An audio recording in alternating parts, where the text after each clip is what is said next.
Olá, meus amigos do canal Monte Sião, a paz do Senhor para todos os irmãos e ouvintes, para todos você que nos segue no canal Monte Sião.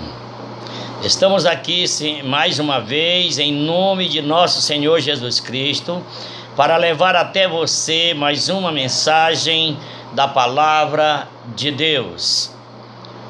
Nós vamos ler um texto bíblico em Lucas capítulo 15, a partir do versículo, vamos ler apenas o capítulo 21.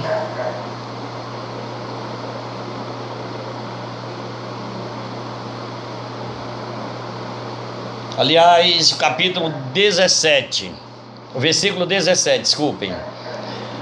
A partir do versículo 17, que diz o seguinte: caindo, porém, em si, disse: quantos empregados de meu pai têm abundância de pão, e eu aqui pereço de fome. Levantar-me-ei, irei ter com meu pai, e dir-lhe-ei: Pai, pequei contra os céus e perante ti. Já não sou digno de ser chamado teu filho. Faz-me, porém, como os dos teus empregados. E levantou-se e foi para o seu pai, estando ainda longe. Seu pai o viu e encheu-se de compaixão, e correndo lançou-se-lhe ao pescoço e o beijou. E disse-lhe o filho: Pai, pequei contra os céus e perante ti, já não sou digno de ser chamado teu filho. Mas o pai disse a seu servo: trazei depressa a melhor roupa e vesti-lhe, e ponde-lhe um anel no dedo e alparca nos pés. Vamos parar no versículo de número 22. Meus queridos, amados irmãos em Cristo, e a você que nos segue, mesmo que você não seja crente, mas você gosta de ouvir a mensagem da palavra de Deus, você que nos segue no canal Monte Sião, eu quero trazer para você nesta tarde uma mensagem que tem por tema: a tua bênção vai depender da tua decisão, da tua atitude. A tua bênção vai depender da tua atitude. Esse texto bíblico aqui, creio eu que é muito conhecido das igrejas. Por onde quer que alguém pregue o evangelho, sempre prega esse texto que fala do filho pródigo. Um certo homem tinha 2 filhos, e o mais novo deles chegou para o seu pai e pede então a parte da fazenda que lhe pertencia.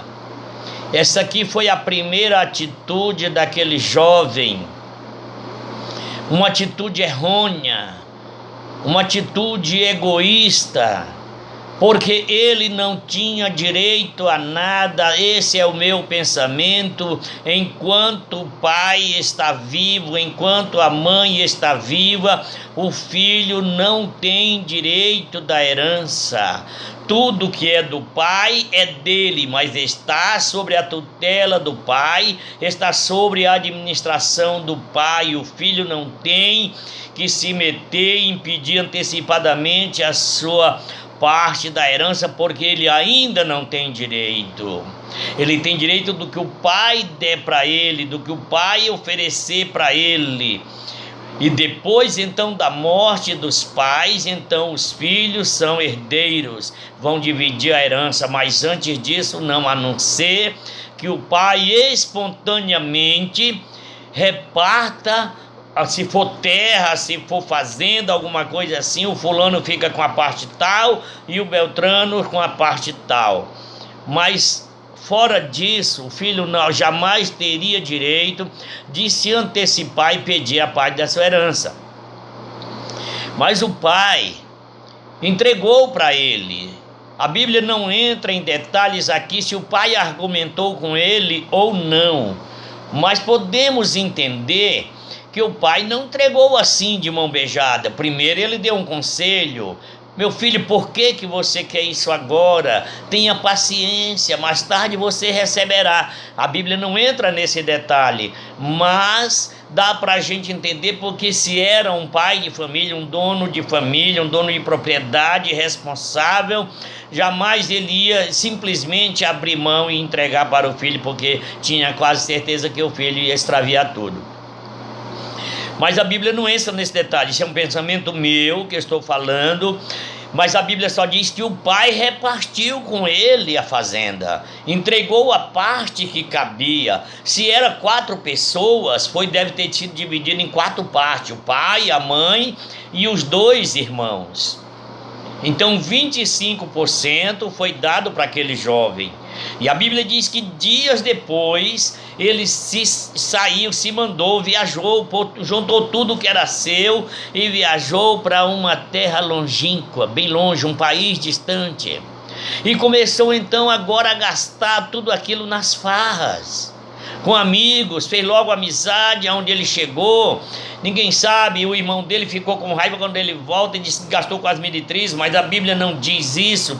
A Bíblia diz que ele gastou a sua riqueza dissolutamente, ou seja, nas orgias, nas farras. Pouco tempo depois, ele estava sem nada, não tinha mais recurso, não tinha mais dinheiro, não tinha mais nada. Os amigos se afastaram, porque os amigos só estão perto de você enquanto você tem alguma coisa para oferecer. Se você cair na pobreza, cair em desespero e não tiver nada a oferecer, os seus amigos são os primeiros a se afastar de você. Lembra de Ló? Aliás, lembra de Jó? Jó, quando estava bem, tinha amigos, tinha família, perdeu a família, perdeu os seus bens e os amigos se afastaram. Até os próprios empregados dele não o obedeciam mais, cada qual foi para o seu canto. Então aconteceu com aquele jovem, enquanto ele tinha dinheiro, ele estava rodeado de amigos, porque ele podia pagar rodadas de bebida, rodadas de orgias por aí, ele estava com amigo. No momento que acabou o dinheiro dele, os amigos se foram e ele se achou sozinho, e a Bíblia diz que começou então a ter uma grande fome naquele país, e ele começou a passar então necessidades, e ele resolve então ir procurar trabalho, procurar emprego, e chega em um dos cidadãos daquele país, e o cidadão manda ele para o campo apacentar porcos, apacentar ovelha. Rebanho de ovelha, rebanho de gado é uma coisa, apacentar porcos, o negócio é mais estreito. Eu creio que para todos os pastores o pior era apacentar porcos, mas foi o que ele arranjou, e ele estava precisando de trabalho, ele precisava ganhar alguma coisa. E a Bíblia diz que ele desejava encher o seu estômago com as bolotas que os porcos comiam, e ninguém lhe dava nada. Aí então, meus amados, ele toma a atitude correta, ele se arrepende, ele caindo em si. Este caído em si quer dizer, ele arrependeu-se, se lembrou que da casa de seu pai tinha fartura, na casa de seu pai tinha abundância de pão, e ele ali estava perecendo de fome. É quando ele se arrepende e diz: levantar-me-ei e irei ter com meu pai, e direi: Pai, pequei contra os céus e perante ti, e já não sou digno de ser chamado teu filho, mas me faz como um dos teus jornaleiros. Essa foi a atitude mais correta que aquele jovem pôde tomar. A primeira atitude foi uma atitude pecaminosa, egoísta, que fez com que ele caísse no pecado. Mas a segunda atitude não. Por isso, tua vitória, a tua bênção depende da tua atitude. Todos nós temos que tomar atitudes em nossa vida, tomar decisões. Muitas vezes nós nos encontramos em uma situação que não sabemos o que fazer, mas precisamos pedir a orientação do Espírito Santo, aleluia, para tomarmos a decisão correta.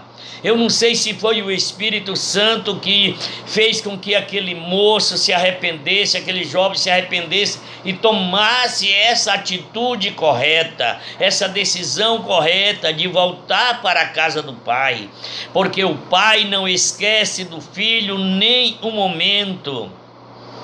Louvado seja o nome do Senhor. E a Bíblia diz aqui que quando ele levantou-se, partiu então de rumo à casa do pai dele, e o pai dele já era de costume estar ali olhando para o caminho, porque no coração do pai ele aparecia a qualquer momento.